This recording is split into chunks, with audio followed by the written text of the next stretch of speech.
Σε εκδήλωση που διοργάνωσε η Τοπική Ένωση Δήμων και Κοινοτήτων Νομού Θεσσαλονίκης για την παρουσίαση Λευκώματος έδωσε το παρόν ο Αντιπρόεδρος της Νέας Δημοκρατίας Δημήτρης Αβραμόπουλος. Τώρα με τις περιφερειακές ενώσεις οι κλίμακες αλλάζουν. Τα προβλήματα μην έχετε καμία αμφιβολία ότι θα γίνουν μεγαλύτερα.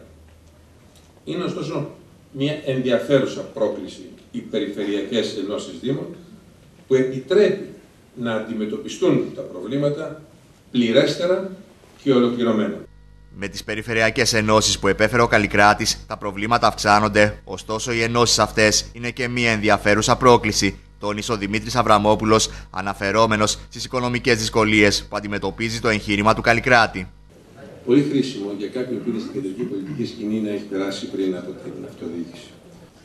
Αυτό το οικονομικό δεδομένο που θα περιορίσει, μην έχετε καμία αμφιβολία, τις δυνατότητες για παρεμβάσεις και έργα.